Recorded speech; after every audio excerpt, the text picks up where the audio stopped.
रस्त्याच्या कामासाठी प्रहारने भरपावसात खड्ड्यात मांडला ठिय्या. अनिल चौधरींनी अधिकाऱ्यांनाही बसविले खड्ड्यात. लवकर काम सुरू करण्याचे दिले आश्वासन. रावेर तालुक्यातील गेल्या अनेक वर्षांपासून रस्त्यांची पुरेशी कामेच झालेली नाही. बहुतांश रस्त्यावर केवळ डागडुजी केली जात असल्याने पावसाळ्यात अधिकाऱ्यांना लक्षात येईल की हे खड्डे केवढे मोठे आहेत. पुढे 1 किलोमीटर पर्यंत सेम असेच खड्डे आणि याच्यापेक्षा मोठमोठे खड्डे पुढे आहेत. आणि परिस्थिती या मतदारसंघाची निस्ती इथलीच नाही आहे. तुम्ही पुनखेडा रोड बघाल, तुम्ही पुनखेड्यानंतर तुम्ही आभोळा रोडकडे जा, वाघोड तांबोसवाडी रोड असेल, पण मतदारसंघातल्या प्रत्येक एरियाची परिस्थिती अशी झालेली आहे. आणि निष्क्रिय आमदार घरी झोपलेले आहेत.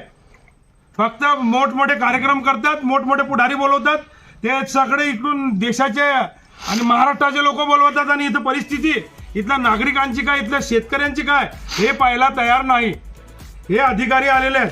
या अधिकाऱ्यांना आता आम्ही जसे बसलोय तसेच तुम्हाला पण बसावं लागेल. बसा खालती मांडे मारायचा. उद्या तो आमचं जे होईल ते तुमचं होईल. हा विकास आहे शिरीष चौधरींचा. हा विकास हे शेतकऱ्यांची परिस्थिती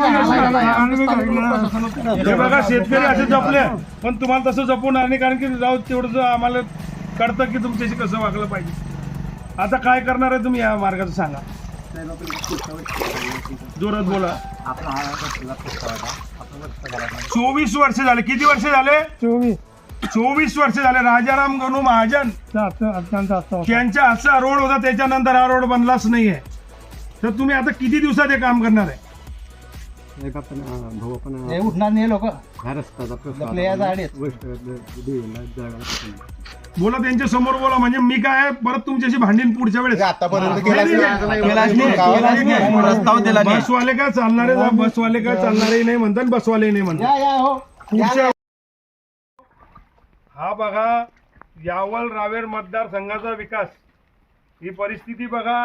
ही परिस्थिती फक्त ह्या भागातच नाही, पिंपरी भागातच नाही आहे.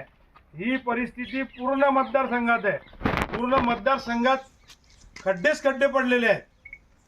आणि जे लोकप्रतिनिधी आहे, आमदार आहेत, त्यांना थोडीशी लाज शिल्लक राहिलेली नाही.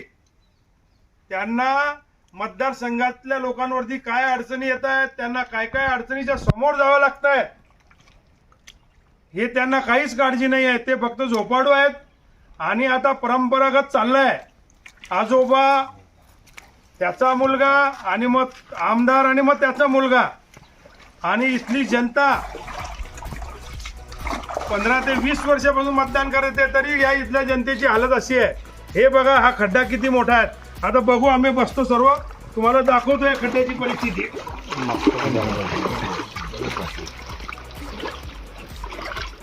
झोपलेले लोकप्रतिनिधीच्या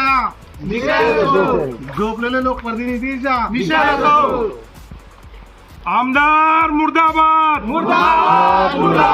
शिरीष चौधरी मुर्दाबाद, झोपलेल्या प्रतिनिधीचा, लोकप्रतिनिधीचा, झोपलेल्या लोकप्रतिनिधीचा आमदार शिरीष चौधरी मुर्दाबाद, आमदार शिरीष चौधरी मुर्दाबाद. खड्ड्यात रस्त्यात खड्डे काय? अरे या आमदाराचं करायचं काय? अरे आमदाराचं करायचं काय? बघा परिस्थिती काय चाललेली आहे, काय परिस्थिती या इथल्या गरीब लोकांची, इथल्या शेतकऱ्यांची.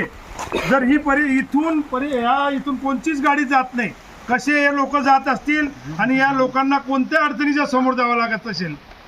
आज हे आंदोलन आम्ही करतोय. विषय याच्यामध्ये एक आहे की यांच्या अडचणीचा, आणि फक्त इथं आंदोलन करून उपयोग नाही. पूर्ण मतदारसंघाची परिस्थिती अशी आहे. आभोळा रोड याच्यापेक्षा जास्त खराब झालेला आहे. नंतर तुमचा पुनखेडा रोडही खराब झालेला आहे. पूर्ण मतदारसंघाची ही परिस्थिती आहे. आणि ते सांगतात की मी विरोधात आहे, विरोधात माझं काम होत नाही. अरे तुझं काम होत नाही तर मग उभा कशाला राहतो? राजीनामा दे. तिथल्या जनतेला विनंती करतो की आता राजीनामा घेऊन बी काही उपयोग नाही, कारण की जवळ झालेला आहे. तर ही परिस्थिती या शेतकऱ्यांची झालेली. या शेतकऱ्यांना इथं मोठ्या अडचणी आहेत आणि या अडचणी दूर करण्यासाठी असे 100 प्रयत्न अनिल चौधरी करणार आहे. आणि अनिल चौधरी गरिबांसाठी कुठेही मदतीला धावणार आहे. अनिल भाऊ तुम आगे बढ़ो, हम तुम्हारे साथ